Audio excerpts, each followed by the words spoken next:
at a time that people will think you're crazy. Like, Oh, look at that. I thought I was crazy. Yeah, but it's the way you did that.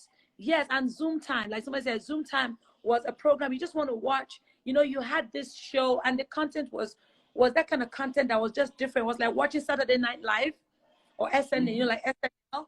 It was something similar to that, you know, and there was always this, you don't know what is coming next in the next episode. It's like there was always different segments, and each segment was crazy. You had those crazy couple, you understand? I think it was also Shegun Obe and Wunmi Obe then. Yeah, so for me, even before then, you know, there was this stance of dare. You know, you don't need a crowd to validate who you are. What you need is who you are, and people who will follow you, those that get it, you know. And I think as a child, I think I latched onto that that piece, and it's one of those things that I saw in you, I saw in Michael Jackson, I saw in Fela Nicola Kokuti, daring to be different against all the odds, you know, all the odds around them. So trust me, sir, you inspire me as well. You know, when when people talk about role models, mentors, I think people don't realize that you don't need, it's not one mentor that you need for different aspects of your life. There are different mentors that actually groom the different aspects of your life, different mentors. So some mentors groom you spiritually, some will grow you mentally, some will grow you metaphysically, some will create mindfulness of you that negates religion or whatever and all of that, you know. And those are elements that you can pick from different people. And that's why I said from you, I picked the element of self-understanding, appreciation, and not requiring validation. Like, I can build my own empire. It's my own empire. I'm a king. I was born a king. I'm not going to be people to king me. I will king myself and I will create my rules. And that's basically it. So thank you for, you know, for being you, you know, for being unique. Yeah, that's the word, for being unique. And for me, working with you, know, amazing too. I just want to chip that in. One of the things that I respect a lot at this age, because it's very typical of Nigerians to assume the position of power and start abusing the privileges and start working in a veto system where I'm already a legend, I'm already an icon. I don't need to come to rehearsals early. People have to wait for me. You understand what I'm saying? You are an epitome of punctuality is the soul of business. You understand what I'm saying? Like, you know, you inspired even all the young people that you're working with. You are always there before anybody gets there. Before even I get to the studio, you know, Area Father is already there waiting an hour earlier. And these are qualities that we need to emulate, because sometimes I feel the youth of today, we emulate the wrong things, the things that feels easy for us to do, and the ones that are hard for us to do, we call it archaic, we call it old school. You get what I mean? But you know, if old school is the sustainable school, then I think you want something that can sustain you for a long time. You are still here till today, relevant, and can still do your art without excuses. And that is such an amazing, sir.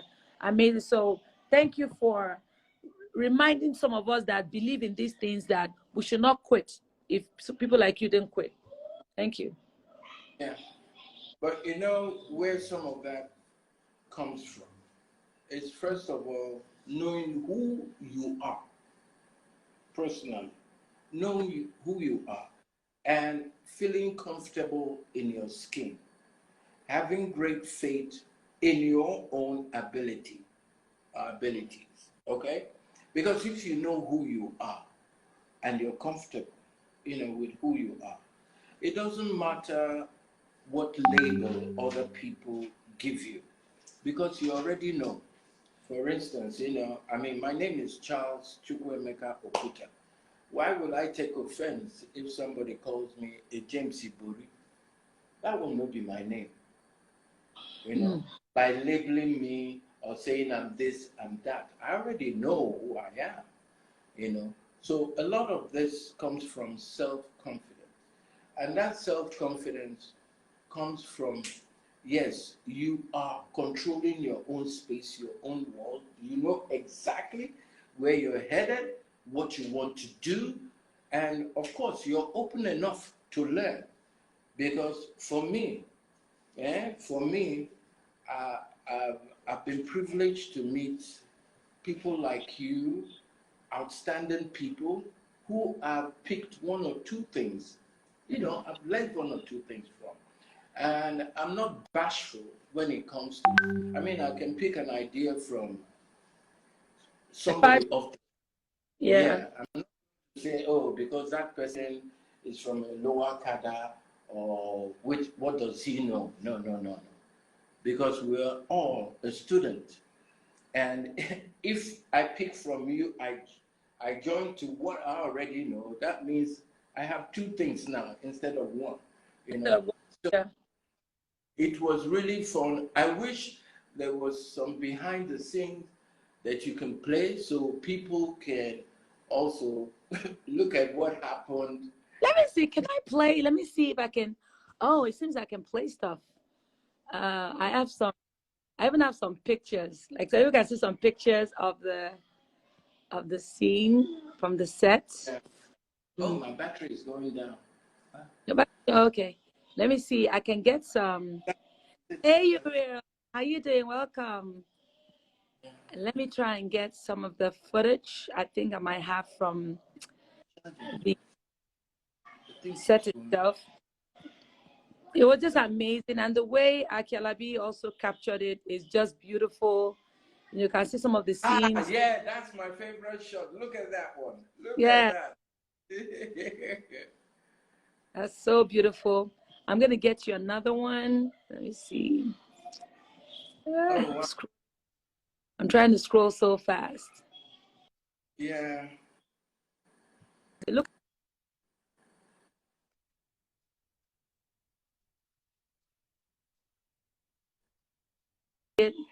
Yeah.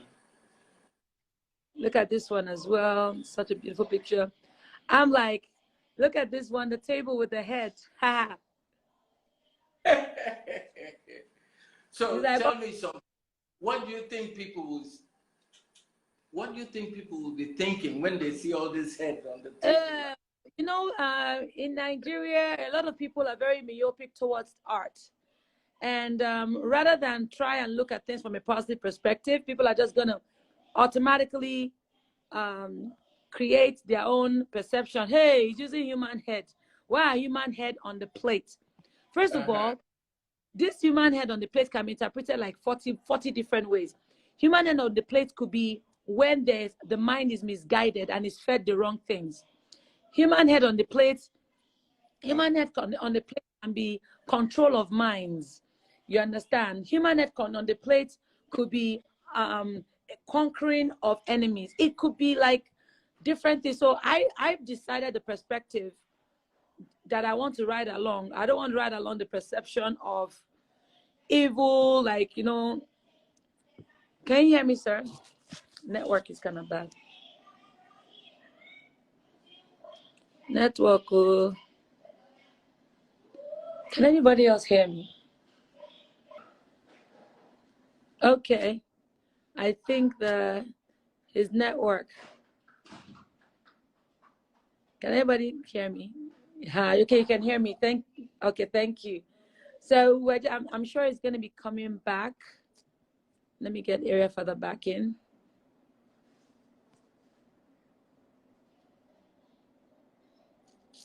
So I'm waiting for him to come back. So thank you guys for the feedback.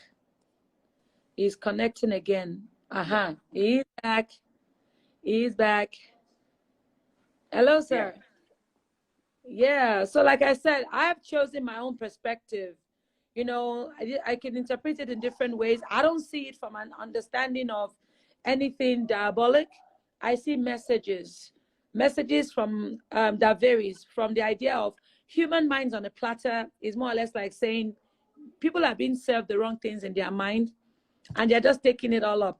Human heads on the platter could also mean that, you know what? It could be a victory. Yeah. It could be a conquering of minds. It could be, you understand what I'm saying? Like, There's so many ways you can think about it. But you know, when you are depicting dark art, people don't know that is what they can. Art can be dark. It doesn't mean that it's dark in the essence of evil. It's just the way you want it. Just like how people love horror films, and a lot of horror films are parodies. A lot of horror films are actually explaining some situation in the society, but they come in terms of a horror movie, like vampire movies or all those zombie movies. Most zombie movies are not about eating flesh particularly, but they are actually explaining some certain situations in the society. So what is the difference between you doing this and people watching a horror movie and eating popcorn in the cinema? So like I said, we have a very hypocritical society. So people will like something in another way, like it from another person. It's just one of those things. So when I must confess. In fact, I did tell you. Yeah. I don't think I'm a dancer at all. I think I'm the only African that can't dance, which is too bad, you know. But I don't know what you did to me, you know. Not that I walked away from the set feeling hip, like, I've learned a few steps, you know. I managed to coast along. But, I want to ask you, I mean, did I try? Try, Did try is an understatement. Your attitude, your composure, your charisma, and the discipline of control you have over your body is basically what a performer needs. Not every artist needs to dance, but every artist needs to move in coordinated sequences with a correlation to his sound or his expression. Expression is a sequence of movements of the body or gestures to do what? To communicate something. So you cannot be wanting to communicate rhythmically or lyrically without having movement that are sequential. So when you put movement in sequences, it actually now is called a choreography. So when we hear choreography, it doesn't necessarily mean that you are a hip hop afro, like you're a dancer, but you understand choreography. You understand that, okay, I understand my sequence of expression. I understand how to communicate my words, the sound, and the pulse of the beat. You know, every sound has its own spirit. Yeah. You want to herald the atmosphere of what you created. And I needed to place you in a position whereby we could actually feel that expression brought to life. And basically, that's Good what we did. though. You already perfect with that. You Thank did you. good though, because I was having sleepless nights. Oh, how am I going to do this? How am I going to present myself? But wow, you know. So I told so you I got were there any say? I told you I got you. The first day when you were like, I ain't gonna be doing all of this, I was like, I got you. Trust me. You're asking a question. You're like, were there any? Yeah. Were there any down moments for you on set while we were shooting? Not really. Very used to different scenarios. Like we had a situation where the lookers who were looking for, Mr. Motella was the one who did an amazing job with most of the costumes, but there was a Yeah. costume you were wearing, the black, trench coat and everything. Then we needed black. We didn't want any other color. And we didn't have that planned, but I always could go prepared to every set just in case, and I had to create those headpieces those girls were wearing. I had to create it right there on set. I had to like put all that black costume together right there on set.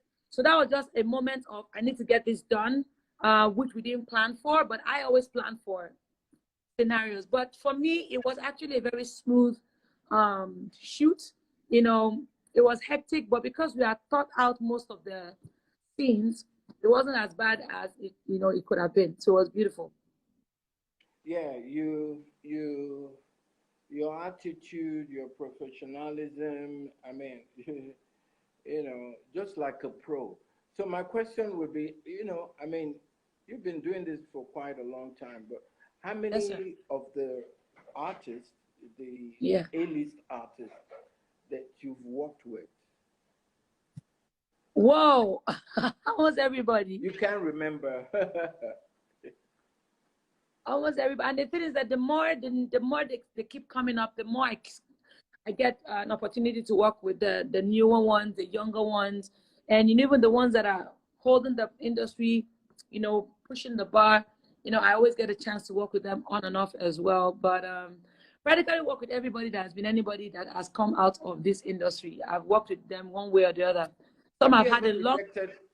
Have you ever rejected a job?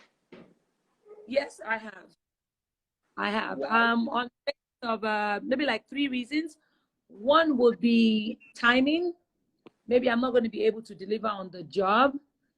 Secondly, maybe their budget doesn't work.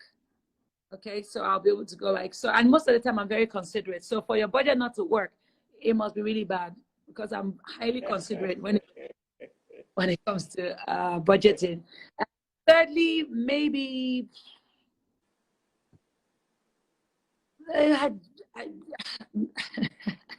Yeah. Sometimes I feel not every work is mine. Do you get what I'm saying? It's not every job that is mine. Especially if I don't get the freedom and liberty to express creatively. I don't like a place whereby my creative ability is truncated or is relegated to when it could have been more. So sometimes I like challenging work. I like work that I can flourish and I can grow. I don't like work that the parties involved are not even ready to go the extra mile for the extra mile they are demanding. So it's one thing for an artist to say, I want the best show ever, but you're not ready to commit half the time to create it.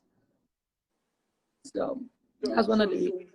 So what was there any difference with particular this particular shoot?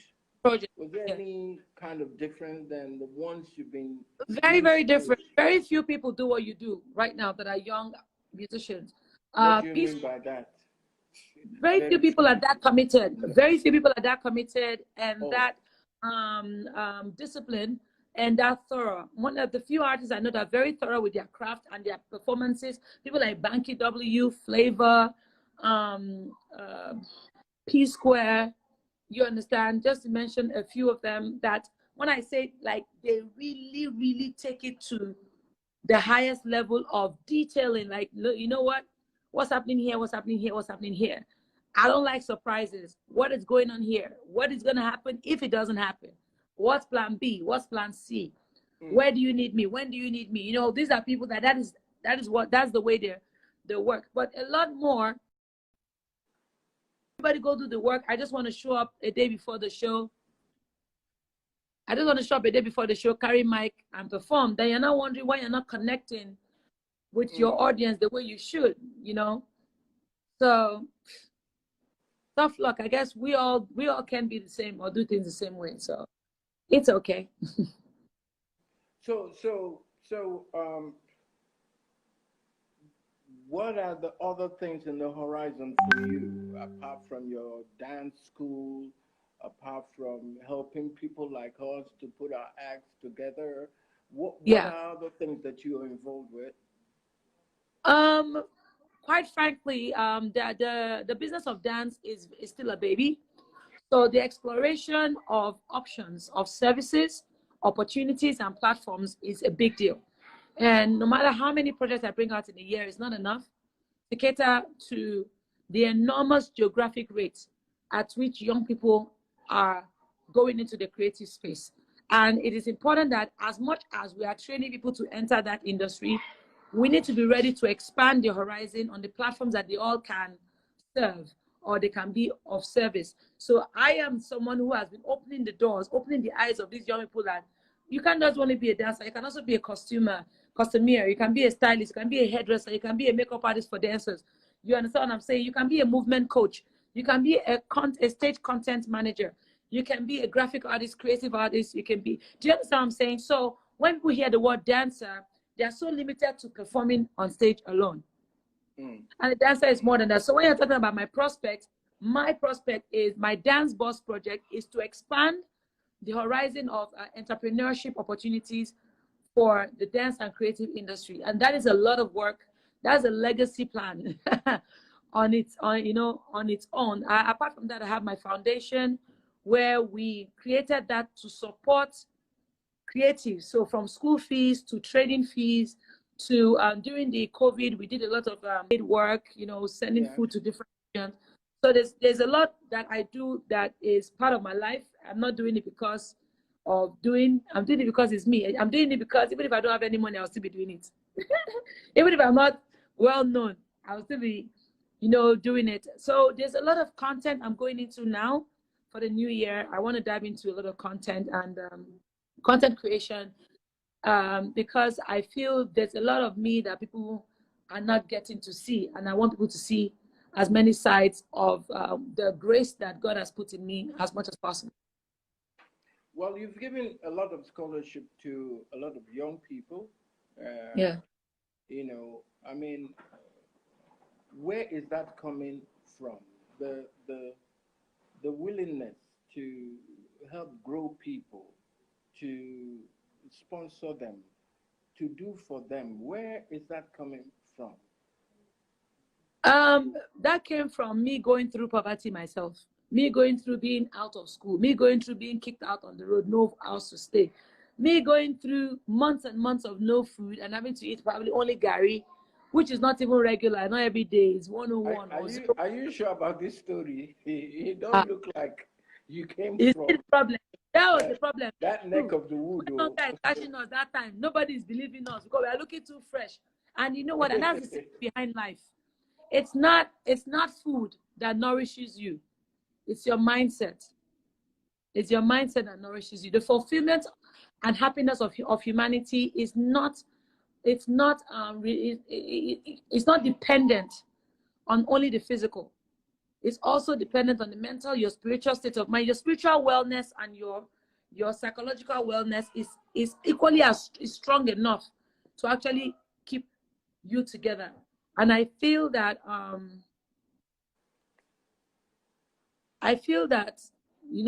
God has a way of using you for his purpose. And that's the reason why I have been able to go through different phases of life. And now I can tell a lot of young people about that because I have been there. So it's not like I'm just telling a young person, don't do this, don't do that. No.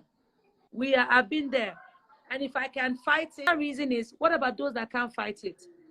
It's not everybody that has that spirit to fight. Some need to be, then they will fight. Some need to be groomed to be fighters. You understand? And some need to be protected in order for them to get to where they are. So there are different kinds of people. So it's not everybody that is a soldier. Some people need to be shielded. So my part of helping young people is based on the fact that I was a young person that was helpless.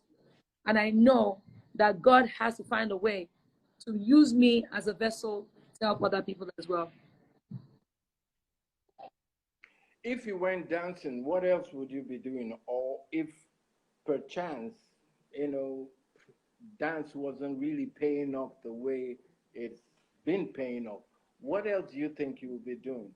Is something in the creative art, or are you going to go into strictly business, or what? I don't Everything that. is business.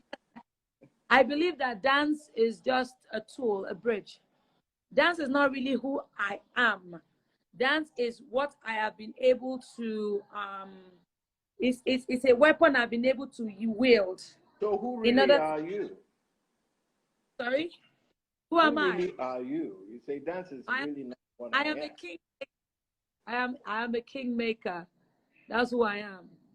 You understand? I believe my calling is to empower, because I always find myself empowering even myself. So you can't empower people when you can't empower yourself. You can't uplift people when you are down. You don't know how to uplift yourself. So I think the grace of God that abounds in me gives me the capacity to actually endure a lot. I believe that there's nothing I would have been that won't have been successful. If I chose engineering, we will still be having this conversation as an engineer. If anything I would have been, I would have still been in this position through those channels. I would have still been helping young people through those channels.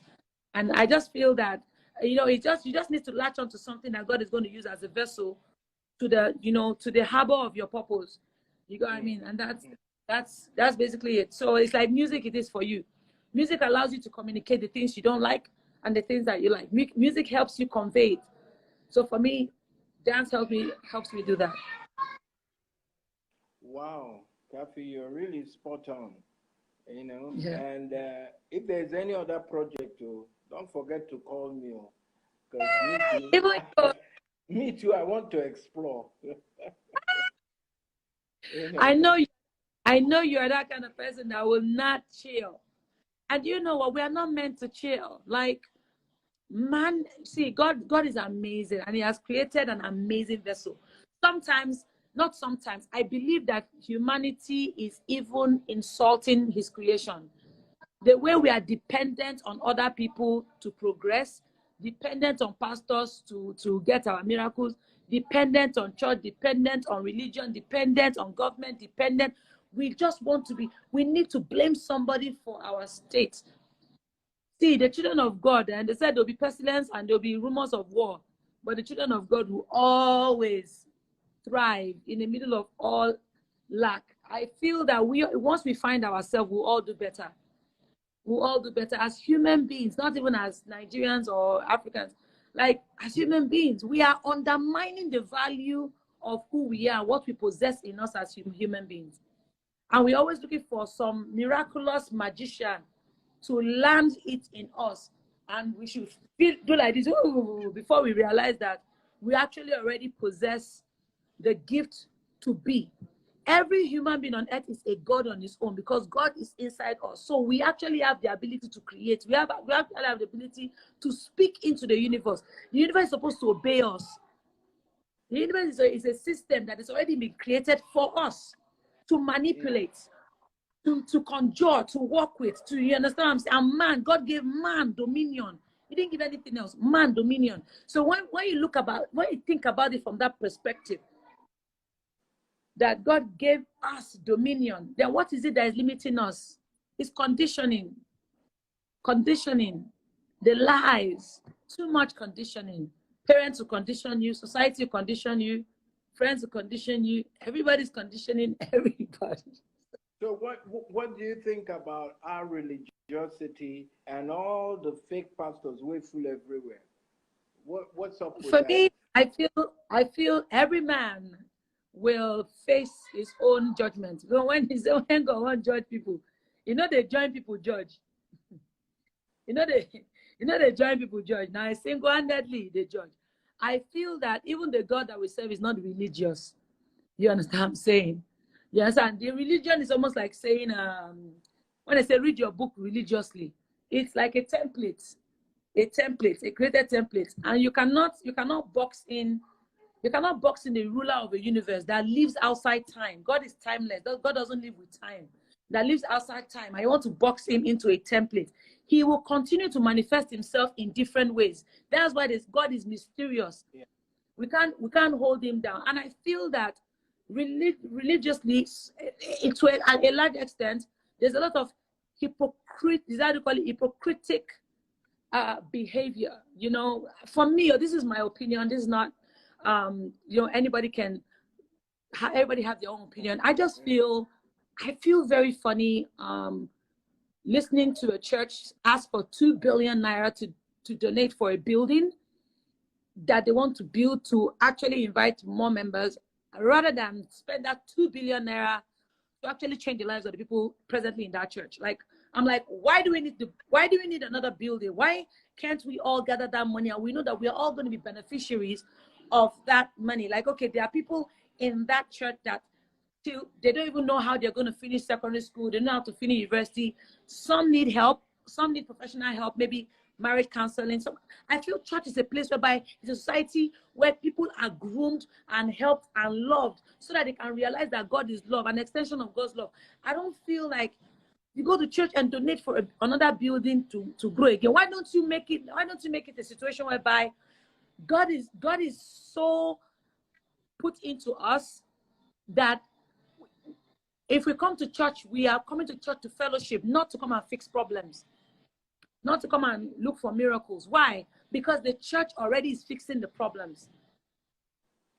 Do you get what I'm saying? So you don't what do you say to young people who are junketing from one church to another, just looking for the zazavu, for a miracle to happen? Say now They this should pastor, know now him themselves. pray pass. What do They you what would you should say to them? know God for yourself first. Know God for, even your pastor tells you in the church, you don't hear. Your pastor have told you, I am not God. Your salvation is personal. Your miracle is personal. If you do not believe, there's nothing, no amount of kabash you go do for your head. We go walk. Some But do of you us are believe not in even. miracles? Do I you believe believe I'm in a miracles? miracle. I'm a miracle. Waking up every day is a freaking miracle. Having oxygen every freaking day is a miracle. You Seeing the say you're a plants, miracle, right? I am a So miracle. that, The fact, okay, so that's simply what I understand by that statement, is that you worked for your own miracle to happen, because you oh, can't sleep, a miracle will drop from heaven. oh, do Or you is know what? that the way it works? How does it really work? I feel that the power that is bestowed upon us as man has been relegated to the point whereby we are looking for a jackpot slot machine in order to receive it. We already have it. We don't need an intermediary slot machine to keep trying to see if we will get it. No, no, no, no, no. We already have it. We just need to bring it to existence. We need to speak it into existence. We need to say it. We need to be it. You need to become what you want. You need to become it. So if what you want is physical, you need to position yourself in the. You can't go to examination hall and pray to pass. You got to freaking read. You need to read. You can pray to. You So, can pray and say, in other words, what I hear you saying is that miracles are the ones we personally create ourselves we can by working exactly. hard, staying focused, being consistent and tenacious. Is that what you're saying? I'm saying that, and even more. Let's not forget that there's divinity. You understand? God is divine. You get what I'm saying? And I say it's mysterious. You get. If we actually go by the fact that we have the power to be, and we have the power to attract the things that we want, it's like saying, I am sick. I have the power to say, I'm going to be well. I'm just going to drink water. I'm just going to drink water and I'm fine. Some people have cured things just by believing, I'm drinking water and I'm fine. And that's it. Their result is it's over. Now, it doesn't negate the fact. It doesn't negate the fact that there are few of us that are blessed with some gifts. You understand? It's just like saying, I'm blessed with a gift of influence. Meaning, if I speak to you, I can twist your mindset to a place whereby you can find your purpose. I might be gifted that way. Some have the gift of discernment. They can sit with somebody immediately and can almost discern, there's a negative energy here, and I don't think I want to do something with this person. I don't think you should do something. So I feel there are different parts of us that are enhanced on different level. I'm not going to say we don't have we all have different gifts. You understand? In us. And by divinity, some of these things are even expressed in a much bigger way. Hello, you there? Hello, can you hear me, sir? Uh-huh. Can you hear me? Hello?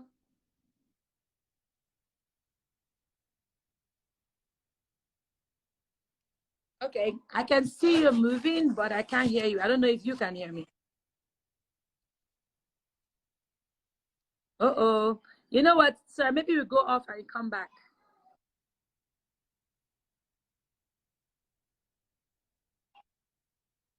Yeah. So as I was saying, guys, for me, I just believe that there's more to God than we see, and there's more to man, even more than that. And I don't feel like we've even tapped enough of who we are as people.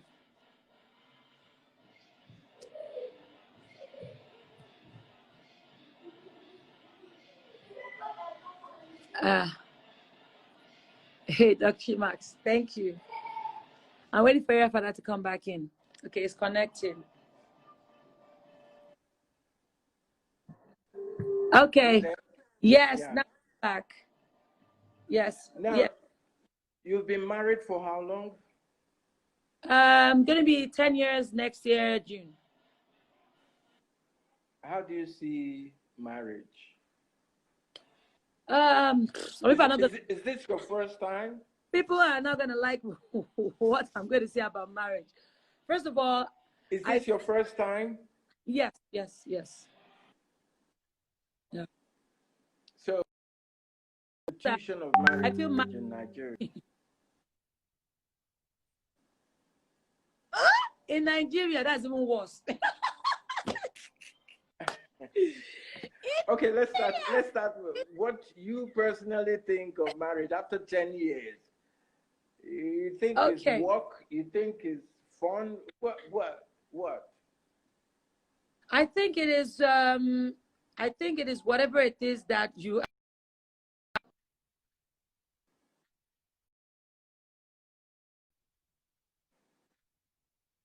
if your decision is not formed. Our decisions before going into marriage are like embryos. And some of us don't let the embryos form properly before we decide to start going into matrimony. You understand? First of all, generally, I have learned a lot about the concept of marriage. I think my knowledge of it grew in the last 5 years or so. And I realized that we have actually been doctored and conditioned wrongly about it, especially in this part of the world. It is almost seen as an ornament than something that needs to be taken really seriously about two individuals coming together. It's almost like there is this phase one, phase two, phase three. Oh yeah, give birth to a child. Oh yeah, go to school. Oh yeah, enter university. Oh yeah, come out of university, graduate. Oh yeah, go and marry. It's not about the system of grooming a human being in Nigeria. It's not about creating a human being that is supposed to become himself and growing himself. It's more or less like we are part of this step 1 to step 5. If you want to be considered somebody, go through step 1 to step 5. Even in the Bible, it doesn't say it's compulsory. So whose fault is that? Whose fault is Whose that? fault is that? I don't want to Yeah, blame parents or who? I think parents take the major punch of this. The first civilization or people a child comes in contact with is in the house. Okay, people think it's only the system. Not only the system. Your parents are a product of the system. Okay, so your parents are a product of their parents, and they are also a product of their parents and a product of their parents. So when I say the parents are at fault, I'm not talking about just the immediate. I'm not talking about your immediate parent patterns that has gone before now, and that it transcends generational. It's like a generational curse coming into here. You get what I'm saying? So it has become a mandate. But you see, that mandate breaks the code of human. Yeah, you see, that mandate is breaking the code of the essence of a human being in life. My essence is not tied down to marriage alone. Do you understand what I'm saying? If I wasn't married, it didn't spoil anything. You understand? And I'm not less of a human being because I'm not married. And I'm not more of a human being because I'm married. Now, some people think that they're automatically more because they are married. No, no, no, no, no, no. You are not. You are just the product of who you were before, and you came into the same building with somebody else. Period. If you are still finding yourself before you get married, you are still going to be finding yourself even during the marriage. And the more you find yourself prior to marriage, the better for both of you before you get there. And I'm speaking out of experience. If my husband and I have created a scenario whereby we were not in the noise in the ear, it comes from the family pressure, from the society pressure. What will people think? Oh, what will mama, mommy think? What will daddy think? We need to do this. This is how it is done. This is how that is done. You know what I'm saying? Like, come on. We have allowed that noise to clog who we really are. So we couldn't really find who we were on time. We just had to tie the knot. Then you now enter it, then inside there, there's a kaboom, nuclear reaction, blast, boss. things are going all over the place. And before you know it, 95% of people in marriage are saying it's hell. It is hell because singleness is a gift from God for you to be able to understand who you are first, your purpose, and now find or position yourself in alignment with somebody that can complement that person and move with it. If you're not going to get to that situation, my goodness, and you'll be damned if you get woke before your partner. That is more torture. That is more torture. So you both need to, like I tell young people, I'm like, do not ever rush into anything called marriage. Don't let any society, pastor, church, imam, rush you in it. It's the most dangerous thing to do. Kills destinies more in Africa, in Nigeria, more than marriages. Marriages have killed more destinies than anybody else, and it's because of the way people think about it. A lot of women are like in chains. A lot of men are in bondage because of that institute that's supposed to be productive if done well. So first of all, it's not in God's law to say if you're not married, you're not going to heaven. No. We have a purpose on life, individual purposes, which is the reason why when we die, there's no marriage in heaven. So if there's no marriage in heaven, why are you killing yourself on it on earth? Why are you dying for it on earth? Why? There's no marriage in heaven. Where you kill yourself on earth. Tell me something. Tell me something. What is it about that institution that you can't stand and you don't like? Being married.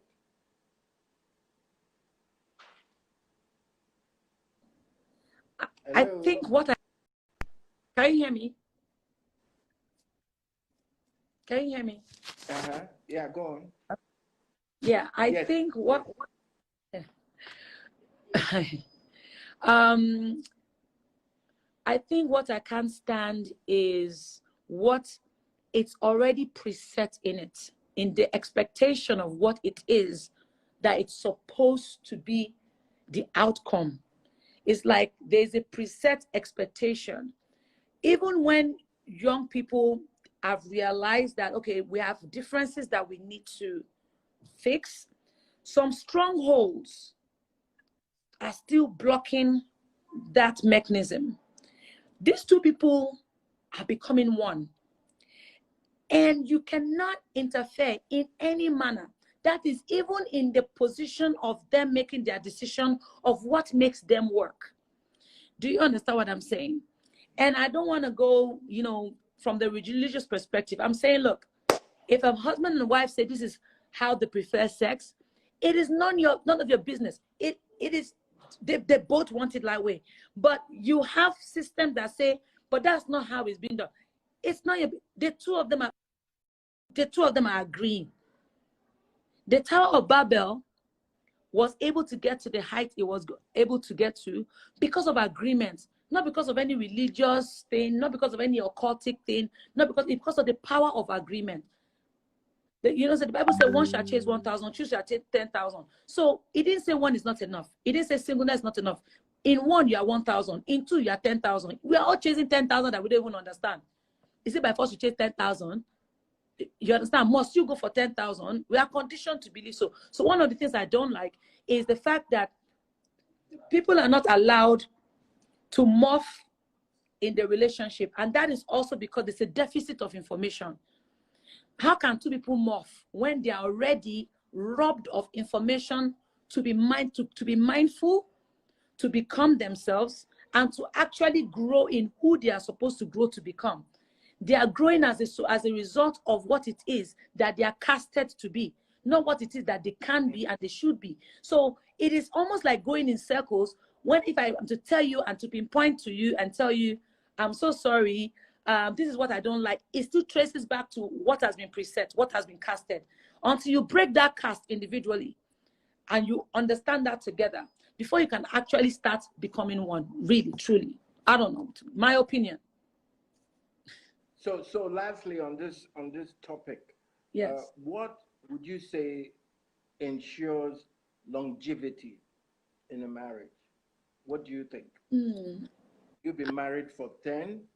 I hope you're looking forward to get to 20, 30, 40, 50. Abi? I don't. Abi? Amen. Hello? Amen. What I'm saying is amen. But I say I don't. I am not also going to put myself in a position of expectation. I'm not going to put myself in a position of, hey, Uncle Charlie Boy, I've said it. This person have said it. I must enter 20 years. Oh, so do you get what I'm saying? It's not that. It's about what is going on in there that can help 20 years happen, 30 years happen, 40 years So happen. what do you think are the qualities that could help 20, 30, 50 years happen in a marriage? I think one of the greatest assets I've seen that I've come to know about is communication. I think communication is very, very key. And we think we do communicate, but we don't. And that's also because of fear of not being understood sometimes. Also, casting, what has been cast in people's minds. I feel if two individuals are open to understanding and learning, communication will play a very huge role in fixing, cleaning, and clearing and forwarding of all the things that they need to do as human beings. Also, I believe that love is a decision and not a feeling. Feelings are hormones, they are electric sparks, they come and go. But the decision to remain faithful, like I see you doing with mommy, renewing your vows and everything, is such a beautiful thing to watch. I feel your decision to be with her is not because of butterflies are always there, but because you made a decision with yourself that this is where I want to be and I ain't going anywhere else. This is what I want to be. And I feel that that is what governs how successful we also are. When you say, I want to be a musician, I'm going to be the best, you made that decision already. So even when distraction comes and the storm comes, you stand strong and firm in your decision because you believe that that is what it is. So that's another thing I feel it will help longevity of a marriage. The decision to say, this is where I want to be, and believe that the person is enough. And believe that the person is enough. Like, you know what? I am not perfect, neither is he or neither is she. However, I'm going to be here. This is what I'm going to be. You get what I'm saying? But I also feel that, especially in this our own society, the woman is a little bit at a disadvantage. You understand? I have seen it too much. You know, I've seen men, you know, go through this stuff also in marriages, but I've seen a lot of women suppressed from the cast. Network. Can you hear me now? Is the network? Yeah. So I said it.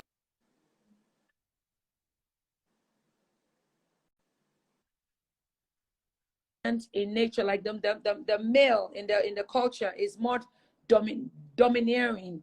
You understand? You get, and it's also defeat the purpose of some history that we've heard, where women have actually taken charge of situation in the society, you know, and had their voices made. I feel that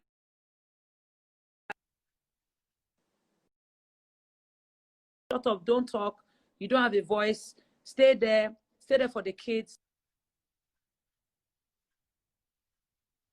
But I think all of that has changed. Sir, no, Kaffy, I think all of that has. I think all of that has changed recently, because I see more women running the home than the men.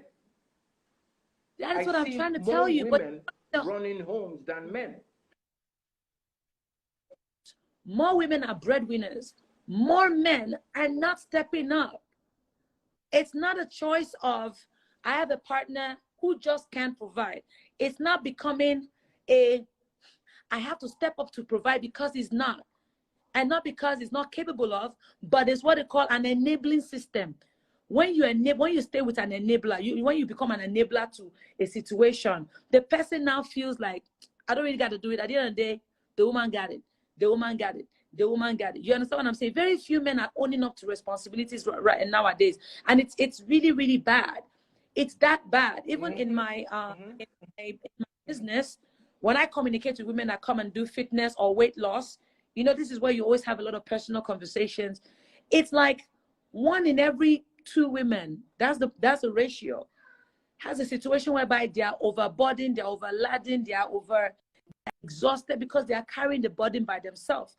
Women are stepping up the plate because they realize that they are the one that must take care of the home. No, I believe it's supposed to be a partnership. That only a man can bring the money to the house. No, it depends. What stage is he in life? You can't even judge it. You don't know whether it's going to have today. If it doesn't have today, it will have tomorrow.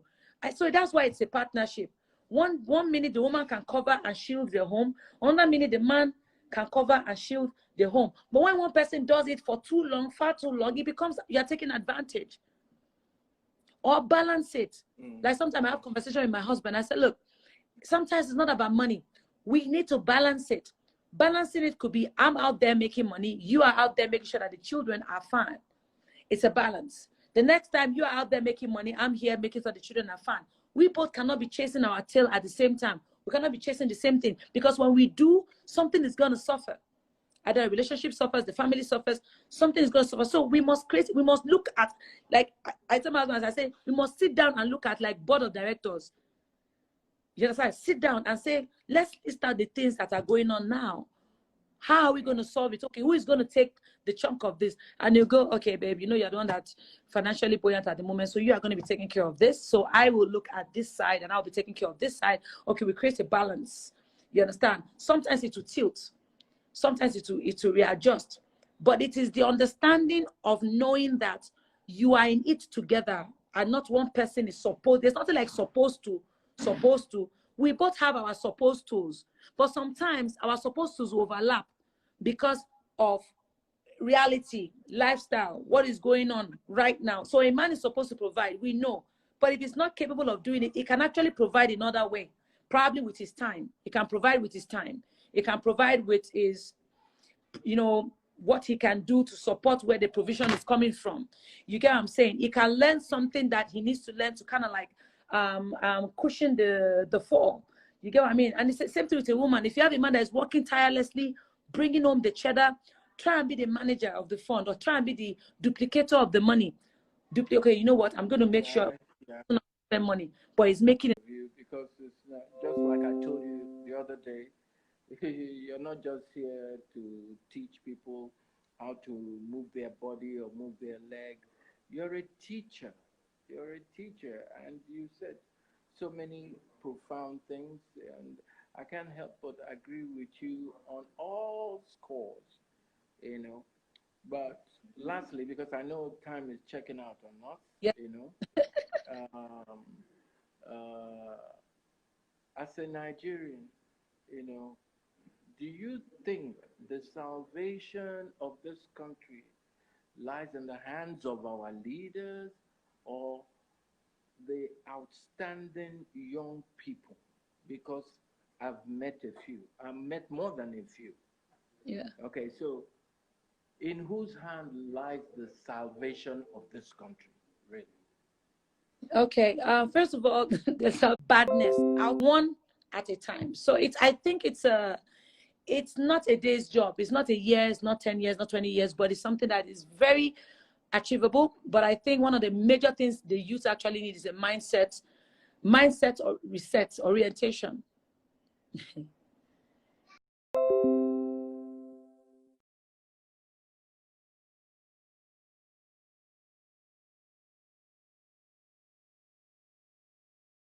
The answers, because I've been watching your own dint of hard work. Nobody carry you go anywhere. Now you do them yourself. Yes, So all of those kind of people, they are youths and they are youths. It's those ones I saw at the toll gate, and you were among them. You went there. I saw you there too. I'm hoping that, you know, the salvation of tea biting hard and seriously. We haven't seen the worst yet. The worst is yet to come, because this is as a result of decades and decades of our inaction. I believe that we all are guilty. We all are guilty, because even if you bequeathed something that is not too good, it is your responsibility and that personal and to us doing and it's a a lot privilege more and things. honor. It's an honor to be interviewed by you. One thing I just want everybody to know, that it is well with us. You know, like the Bible said, there'll be war and rumors of war, and children of God not partake in it. I just believe that no matter what it is, we should hold on. We should hold on to truth. We should hold on to truth. We should love one another more. We should care for each other. And caring is not until you are a billionaire kind of care. Care to your lowest. What's that? What are you doing? Okay. So like you care to in the background. Yeah, one of my dancers. Oh, okay. Yeah. So I think we need to care for each other beyond. Let me go make money before we go care. I feel even we have neglected each other in the pursuit of fighting for our individual pursuit of happiness. Survival. Yes, and survival. Survival. So we are individualistic people, myopic and self-centered and selfish. And I'm saying this from a general perspective. When only 2% of 98 or 100% are ready to give, then there's a problem. You know, everything is man for his own. People will tell you, let's go and fight today, but when they get there, people are still going to do man for his own. If we start behaving to help one another, even in the littlest things, even in the community, your street, and all, I think it's also a step in making whatever we go through bearable. Because you know, there's a lot of strength in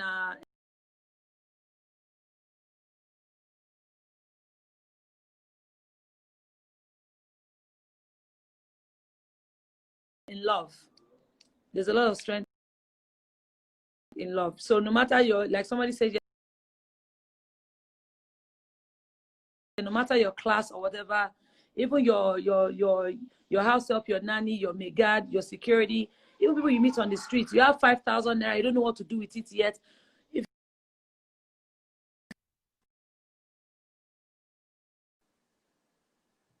And the only thing you can think of in your mind right now is maybe ice cream. Just imagine that 5,000 naira can actually feed an entire family for a week. You understand? So, you know, I just want people to just know that we should really care more. We can. If your capacity is 100 naira, care as well. Yeah. Thank you, sir. I'm sitting here talking to myself. You know why? Because in your promo, you said we go craze. We go craze. For your promo, remember?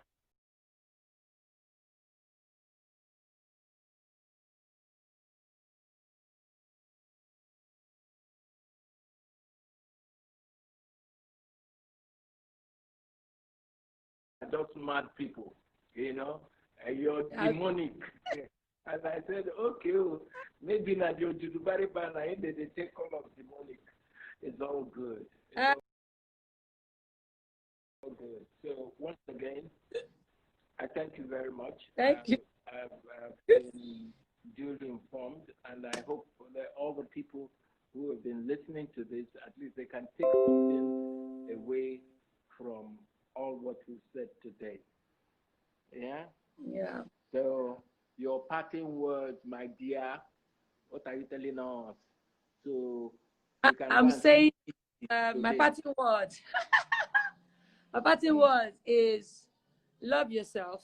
Love everybody else afterwards, but love yourself first. People who don't love themselves will hurt people. So I'll advise love yourself. Before you start loving other people, take care of you so that you have the capacity to love other people. So I'm not just talking about eating rice alone or eating indomie alone. That's not what loving yourself means. It means understanding who you are, your values, things that makes you feel insecure, little, things that bother you that you cannot handle, let them go. And let what to be. You understand what I'm saying? And discover, grow in your situation, because sometimes we need problems to grow the muscle of. Sure. Permission to fall out. It's been real, right? It's been real. Let's do this more. At least we can share our little Thatcher experiences with the rest of the folks. So because I've been teaching for 45 years now, and I can't stop myself, you know. And I want to see a better. I want to look at more, see more positive young people, you know, do stuff like you're doing, you know. So, Thank you, sir. Kachineke Mezioku, that's all I can say, Kaffy. You know what I just said in Igbo? In Igbo, I take talk. I say, make God, make you just bless the conversation. Amen. Thank you. Thank you, everybody that have been staying tuned. That lasted so much, hours. God bless you all. Thank you very much for your time as well. And bless you, bless you, bless you, bless you, bless you. Odabo. Odabo.